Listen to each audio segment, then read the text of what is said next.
The cape you've been wearing is choking you. You know that moment when someone casually asks how you're doing and you say fine, but your chest is tight, your shoulders are up near your ears, and your body is screaming a completely different story.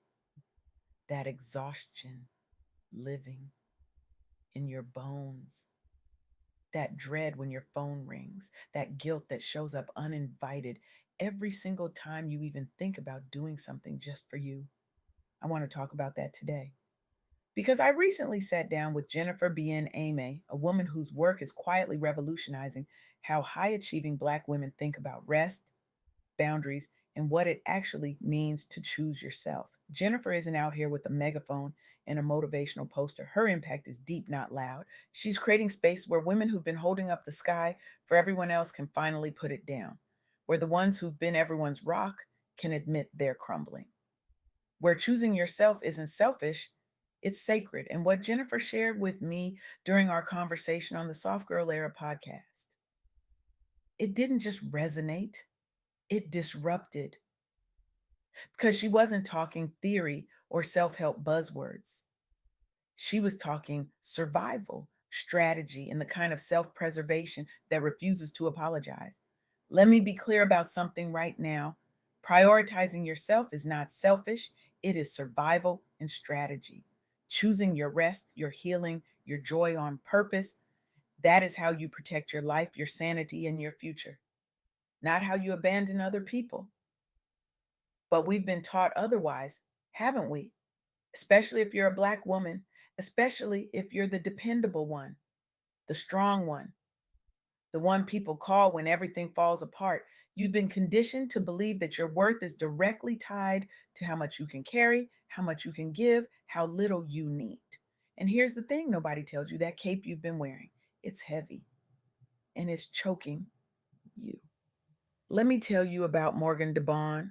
She's the founder of Blavity, a media company built for Black millennials who were tired of showing up in spaces where they were included but never truly centered. Morgan didn't wait for permission. She didn't try to squeeze herself into systems that weren't designed for her. She chose herself. She chose her community, and she built something that reflected their needs, their stories, their full humanity. But here's what makes Morgan's story so powerful. She didn't do it by being perfect. She led with vulnerability. She admitted when she didn't have all the answers. She asked for help. She let her team see both the wins and the struggles. And that softness, that honesty, that willingness to be human, it didn't make her weak. It made her magnetic. It made her trustworthy. It made her a leader people wanted to follow, not just obey. Blavity grew into a multi platform brand. Afrotech became one of the largest conferences for Black professionals in tech, drawing thousands of attendees seeking both opportunity and community. Morgan secured significant venture capital funding, breaking barriers for Black founders in an industry that wasn't exactly rolling out the welcome mat. But more than that, she created spaces where Black professionals didn't have to perform strength. They could network, rest in community, and be fully human. That's what happens when you stop squeezing yourself into systems that don't see you. When you stop performing, when you choose your truth and your peace, you don't just take care of yourself, you build something bigger than yourself. And that's not selfish, that's strategic. Now, let's talk about boundaries, because I know some of you are sitting there thinking that sounds nice, but I can't just say no to people. I have responsibilities. People depend on me. And you're right, you do have responsibilities. People do depend on you. But here's what Jennifer helped me see: boundaries are a form of love and protection, not rejection. You can be the dependable friend, the leader, the go to person, and still say no to what drains you. Not right now to what overwhelms you. That doesn't work for me to what violates your peace. And you don't owe anyone an explanation. You don't owe anyone a dissertation on why you need rest. You don't owe anyone proof that you're tired enough to deserve a break. Let me tell you about the Black Mental Wellness Conference. Hundreds of Black professionals, clinicians, and advocates gathered under one theme: reclaiming our power and protecting our peace. Not productivity, not performance, peace.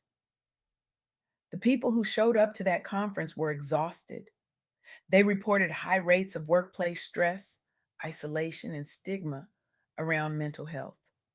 Many of them struggled to find culturally competent care, safe space to talk about burnout, grief, and pressure without being told to just pray harder or push through. And the strong Black professional narrative made it almost impossible to admit they were tired or ask for help without feeling like they were failing.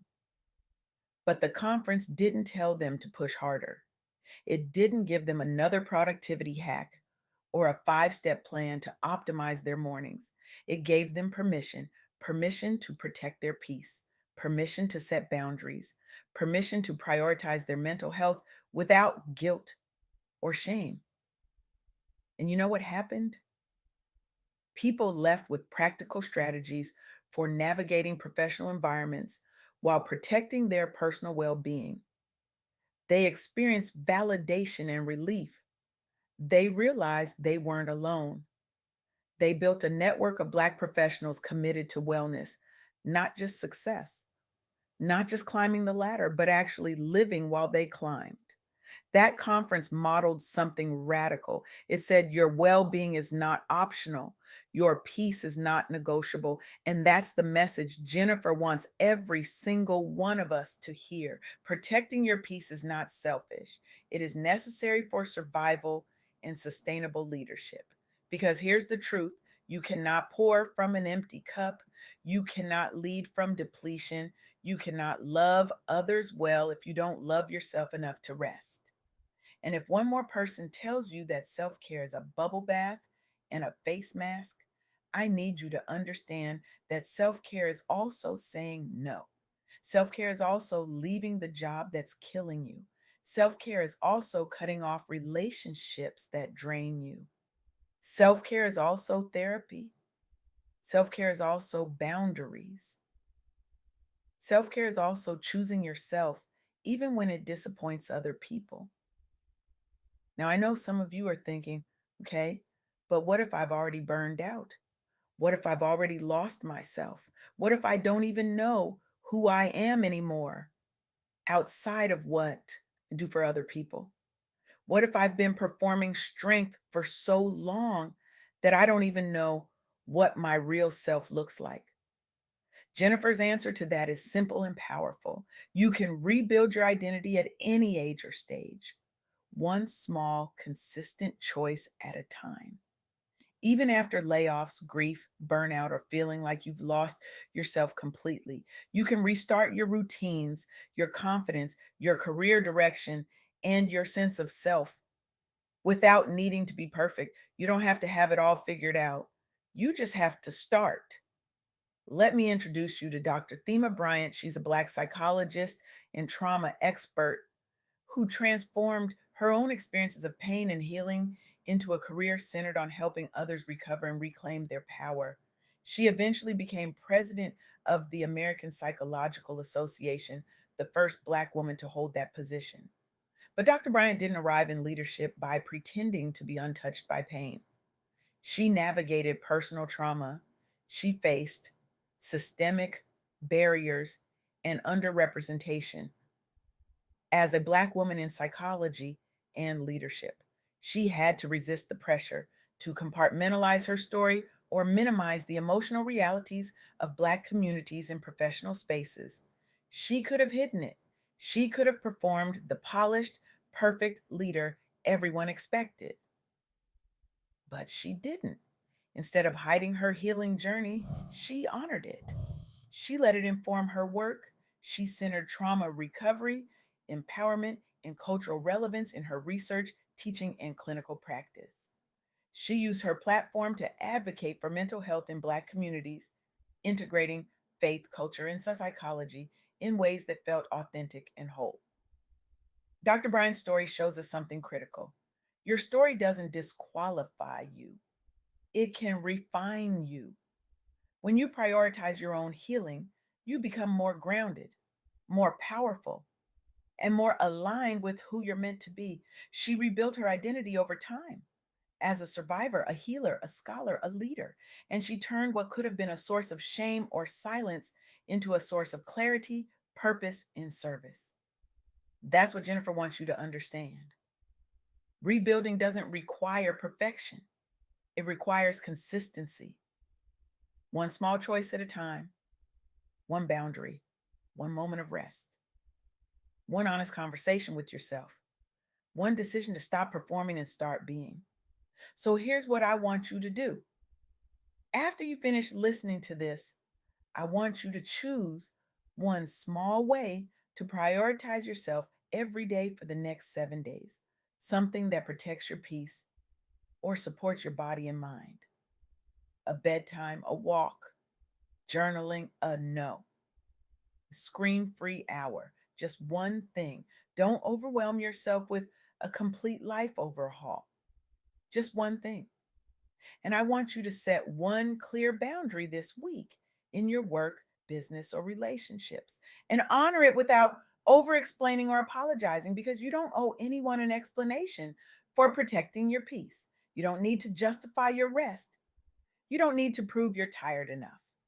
Finally, create a 10-minute mirror moment check in at least once this week. Ask yourself, where am I performing strength instead of practicing it? Where do I need support? And then take one action based on your answer. Not 10 actions, one, just one. Because here's what Jennifer reminded me during our conversation on the Soft Girl Era podcast. Choosing yourself is not the end of your impact. It's the beginning. When you stop running on empty, when you stop performing strength, when you start practicing softness, you don't become less powerful. You become more aligned, more authentic, more free. And that freedom, it's contagious.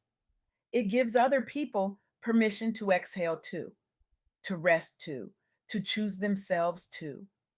Your rest is not just personal, it's political, it's revolutionary, it's permission for everyone watching you to do the same.